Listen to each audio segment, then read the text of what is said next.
पिंपरी चिंचवड शहरातील मोशी येथील शिवसेना उद्धव बाळासाहेब ठाकरे गटाच्या स्थानिक नेत्या तसेच शिवसेना उपशहर संघटिका रुपाली परशुराम आल्हाट यांच्या वतीनं आज उड्स विले फेस्टुआ चौकात सतत जाणाऱ्या लाईटला कंटाळून महावितरणाच्या विरोधात जन आक्रोश आंदोलन करण्यात आलं। या आंदोलनावेळी महावितरणाच्या विरोधात जोरदार घोषणाबाजी करण्यात आली।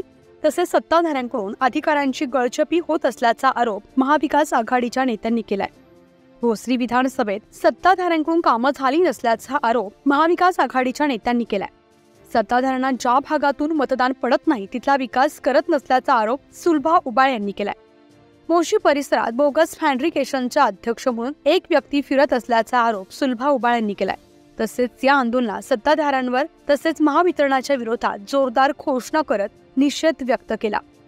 जन आक्रोश आंदोलनात भोसरी विधानसभेतील शरद पवार गटातील तसेच उद्धव बाळासाहेब ठाकरे गटातील स्थानिक नेत्यांसह मोशी परिसरातील नागरिक मोठ्या संख्येने उपस्थित होते। तसेच या आंदोलनावेळी महावितरण कार्यालयातील अधिकारी उपस्थित होते। यावेळी अधिकाऱ्यांना निवेदन देण्यात आलं। अधिकाऱ्यांनी आंदोलनावेळी असंही म्हटलं आहे की तुमचे प्रश्न आम्ही लवकरात लवकर सोडवू असं आश्वासन नागरिकांना दिलंय। महावितरण अधिकाऱ्यांना नागरिकांनी सतत जाणाऱ्या लाईटच्या प्रश्नांवर प्रश्न विचारून धारेवरती धरलाय। अधिकाऱ्यांनी नागरिकांना विश्वासात घेत तुमचा प्रश्न लवकरात लवकर मार्गी लागेल असा विश्वास दाखवला। जन आक्रोश आंदोलनात नागरिक मोठ्या संख्येने आपल्या समस्या घेऊन अधिकाऱ्यांना जाब विचारण्यासाठी आंदोलनात सहभागी झाले होते। रुपाली आल्हाट यांच्या माध्यमातून शिवरस्ता या ठिकाणी विविध सोसायटीचे पदाधिकारी आणि सर्व सहभागी नागरिक, महाविकास आघाडीचे सर्व नेते मंडळी, सुलभाताई उबाळे असतील, अजित भाऊ गव्हाणे असतील, तसेच मुटके साहेब असतील आणि अनेक शिवसेना नेते आणि सर्व महाविकास आघाडीतले नेते या ठिकाणी उपस्थित होते। खऱ्या अर्थानं या भागाची जी गरज आहे त्या गरजेकडं प्रशासन लक्ष देत नाही आहे, जाणून बुजून कोणाच्या तरी प्रेशरमध्ये काम करते। तर आज मूलभूत प्रश्नांकडे लक्ष देण्यापेक्षा जास्त बाकीची ॲडव्हर्टायझिंग जास्त चाललेली आहे। मुळात प्रत्येक सोसायटीमध्ये खूप कठीण प्रश्न आहे की रोज लाईट जाते आणि त्या ठिकाणी आपण जर पाहिलं तर प्रत्येक सोसायटीला रोजचं 5,000चं डिझेल त्यांना द्यावं लागतं। पाण्याचा प्रश्न खूप अवघड आहे। रोज वर्क फ्रॉम होममध्ये जे जॉब करतात त्यांच्यासाठी पण खूप अडचणीची गोष्ट या ठिकाणी होते। तुम्ही जर पाहिलं तर या ठिकाणी महिला भगिनी भरपूर उपस्थित होत्या। त्यांच्या रोजचा जो कार्यकाळ आहे त्यांच्या वर्क फ्रॉम होममध्ये ते जे काम करतात अतिशय स्ट्रेसमध्ये होत्या। आम्ही ज्यावेळेस सोसायटीमध्ये जातो तर त्यांचे अतिशय नाराज महिला दिसतात। या भागात राहिल्यावर पस्तावा त्यांना होतो आहे। ज्यावेळेस त्यांनी ज्या विचारानं फ्लॅट घेतला होता तो दृष्टिकोन या ठिकाणी दिसत नाही आहे। त्यामुळं निश्चित आता आपल्याला सगळ्यांना जागृत होणं गरजेचं आहे। अधिकाऱ्यांना पण आम्ही जागं केलं आहे।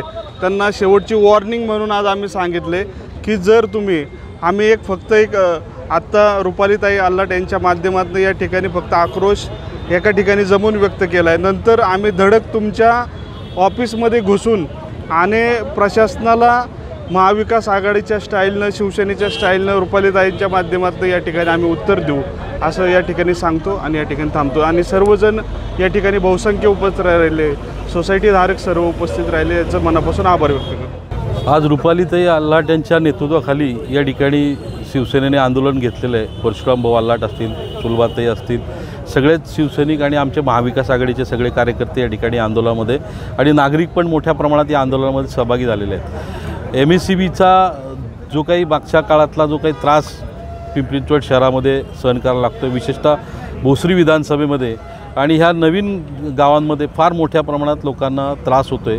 रोज लाईट जाते आणि तासनतास लाईट जाते, त्याच्यामुळं नागरिकांना फार त्याच्यामध्ये त्रास सहन करावा लागतो। कोविडपासून अनेक लोकांना वर्क फ्रॉम होम आहे, त्याच्यामुळे त्या ठिकाणी लाईट त्यांना कंपल्सरी गरज असते। इंटरनॅशनल त्यांचे कॉल असतात त्या ठिकाणी आणि त्यासाठी त्यांना ती गरज असते। परंतु आज आम्ही सोसायट्यांमध्ये फिरताना आमच्या लक्षात आलं की सोसायटीधारकांमध्ये प्रचंड चीड आहे त्याबद्दल। इवन विद्यार्थ्यांच्या बाबतीमध्ये सुद्धा विद्यार्थ्यांनासुद्धा आज ऑनलाईन बऱ्यापैकी एज्युकेशन घ्यावं लागतं, त्याही ठिकाणी विद्यार्थ्यांचं नुकसान होतं आहे। लिफ्टमध्ये अनेक वेळा लिफ्ट बंद पडते, लिफ्टमुळं अनेक लोक त्या ठिकाणी अडकतात। मध्यंतरी एक मुलगा 15 मिनटं त्या ठिकाणी लिफ्टमध्ये अडकला होता। आणि जर अशी काही दुर्घटना घडली तर सर्वस्वी त्याला सत्ताधारी आणि MSEB जबाबदार आहे। असे वेगवेगळे विषय या ठिकाणी आहेत। आज आम्ही जेव्हा फॉलोअप घेतो कालची घटना सांगतो. काल मी अंकुशराव लांडगे नाट्यगृहामध्ये कार्यक्रमाला गेलो होतो. 10 मिनिटात 5 वेळा लाईट गेली. 10 मिनिटात म्हणजे कार्यक्रम सुरू असताना 5 वेळा लाईट जाणं. मी देवकर साहेबांना फोन केला, माने साहेबांना फोन केला की अशी वारंवार लाईट का. तर मी त्यांना हेही सांगितलं की आम्हाला अशी शंका आहे की मुद्दामून लाईट घालवली जाते. आणि हे जे चाललेलं आहे हे सत्ताधाऱ्यांच्या प्रेशरमध्ये MSEB काम करते. राज्य शासन याच्यामध्ये अपयशी ठरलेलं आहे. आणि MSEBच्या माध्यमातून ठिकठिकाणी अगदी काही ठिकाणी लोक, मी स्वतः 2 महिने एका केबलसाठी देवकर साहेबांना फॉलोअप करतो आहे. त्या ठिकाणी वारंवार लाईट जाते. तर केबल टाकण्याची गरज आहे. ते काय करतात, केबलला जॉईंट जातात, त्याच्यामुळे वारंवार लाईट जाते. केबलसारखं मटेरियलसुद्धा यांच्याकडे अवेलेबल नाही. लाईट मीटरसुद्धा उपलब्ध नसतात. नवीन लोक जेव्हा लाईट मीटरसाठी मागणी करायला जातात तेव्हा MSEBकडे लाईट मीटर नसतात. आणि आज पूर्णपणे MSEB डिपार्टमेंट हे सत्ताधारी, विशेषतः आमदारांच्या दबावाखाली या ठिकाणी काम करते आणि ते सांगतील त्याला प्रायोरिटी दिली जाते, अशी वस्तुस्थिती. आणि त्याच्यामुळं नागरिकांना सफर व्हावं लागतं. त्याच्यामुळे या संदर्भात आमच्या भावना अतिशय तीव्र आहेत. आमची MSEBच्या अधिकाऱ्यांना पण विनंती राहणार आहे आणि त्यांना सहकार्य करण्याची पण भूमिका आहे, परंतु त्यांनी नागरिकांच्या हितासाठी काम करावं अशी आमची अपेक्षा आहे. आज रुपालीताई आल्हाटांनी या ठिकाणी आंदोलन घेतलं. वारंवार अशा प्रकारचे आंदोलनं घेण्यामध्ये त्या या परिसरामध्ये लोकांची सेवा करतात. कुठल्याही प्रकारचं पद नसताना 2.5 वर्ष झाले, तुम्हाला माहिती आहे महापालिकेत नगरसेवक नाही. त्याच्यामुळे लोकांमधला आणि लोकांमधला आणि प्रशासनामधला दुवा राहिला नाही. आणि ही जो काय अन्याय होतो आहे, या अन्यायाला वाचा फोडण्याचं काम आज आमच्या माध्यमातून होतं आहे. आज जर हे आम्ही MSEBच्या अधिकाऱ्यांनी जी उत्तरं दिलीत ते जर प्रश्न आमचे सुटले नाहीत तर आम्ही याच्यापेक्षा फार मोठं तीव्र आंदोलन त्या ठिकाणी MSEBवर करणार आहोत. नमस्कार. आज या ठिकाणी जन आक्रोश आंदोलन आम्ही या ठिकाणी घेतलं. या आंदोलनासाठी शिवसेनेच्या आमच्या मार्गदर्शिका सुलभाताई उबाळे असतील, धनंजय भाऊ असतील, राष्ट्रवादीचे माननीय अजितभाऊ गव्हाणे असतील आणि महाविकास आघाडीचे सर्वच पदाधिकारी आणि सोसायटीतील सर्व नागरिक या ठिकाणी आंदोलनासाठी मोठ्या संख्येने उपस्थित होते. कारण खरं तर त्यांना त्या अडचणींना सामोरे जावं लागते रोज. त्याच्यामुळे ते वैतागलेले आहेत अक्षरशः.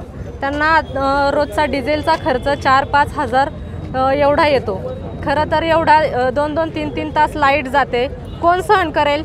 नाही कोण सहन करू शकत. कारण हे नागरिक वेळच्या वेळी लाईट बिल भरतात, पाणीपट्टी भरतात, सगळ्या गोष्टी वेळच्या वेळी करतात. का तर आपल्याला सुविधा मिळण्यासाठी. पण त्या बदल्यात त्यांना मूलभूत सुविधा ज्या आहेत त्या मिळत नाही आणि त्यामुळे नागरिक अगदी त्रस्त झालेले आहेत. आणि त्यांचा आवाज कुठेतरी प्रशासनाला ऐकायला जावा यासाठी आम्ही या ठिकाणी जन आक्रोश आंदोलनाचं आयोजन केलेलं होतं. आणि त्या आंदोलनामध्ये सर्वांनी उत्स्फूर्तपणे सहभाग घेतलेला आहे. त्याबद्दल सर्व सोसायटीधारक, सर्व पदाधिकाऱ्यांच्या मनापासून आभार व्यक्त करते. आणि या ठिकाणी MSEBचे अधिकारीसुद्धा सर्व उपस्थित होते. त्या अधिकाऱ्यांनीसुद्धा शब्द दिलेला आहे 2 महिन्याच्या आत आम्ही हा तुमचा प्रॉब्लेम पूर्णपणे सोडू. जर 2 महिन्याच्या आत हा प्रॉब्लेम नाही सुटला तर आम्ही याच्यापेक्षाही मोठं धडक मोर्चा आम्ही महावितरणाच्या ऑफिसवरती घेऊन जाऊ. आणि तुमच्या बोलण्यामधून वेगवेगळे प्रश्न आले की काही फेडरेशनचे अधिकारी, जे काही दलाल आहेत, वेगवेगळ्या पद्धतीने या ठिकाणी वसुली करण्याचं काम करत आहेत. त्याविषयी आम्हाला जाणून घ्यायचं. पिंपरी चिंचवड शहराला स्मार्ट सिटी म्हणून आपण संबोधतोय आणि या स्मार्ट सिटीमध्ये लाईट रोज जाती यासाठी आंदोलन करावं लागणं हे पिंपरी चिंचवडच्या सत्ताधाऱ्यांसाठी अत्यंत शर्मेची बाब आहे. आपण जेव्हा या ठिकाणी बिल्डर्सला बांधकाम परवानगी देतो आणि इथं हजारो फ्लॅट्स निर्माण होतात आणि ते फ्लॅट्स निर्माण होत असताना आपली नैतिक जबाबदारी, प्राथमिक जबाबदारी आहे त्यांना लाईट, पाणी या ठिकाणी मिळालं पाहिजे, चांगले रस्ते मिळायला पाहिजेत, खेळाच्या फिरण्याच्या सुविधा मिळायला पाहिजेत. पण तसं होताना दिसत नाही. या शहराची अशी दुर्दशा झालेली आहे की आमदार बोले आणि अधिकारी हले अशा प्रकारचे या ठिकाणी सगळे लोक वागत आहेत. म्हणजे ते प्रशासनामध्ये पोलीस प्रशासन असो, महावितरण अधिकारी असो, महानगरपालिका असो किंवा अन्य कुठलंही शासकीय प्रशासन असो, पूर्णपणे त्यांच्याकडे गुलाम असल्यासारखी कामं होत आहेत.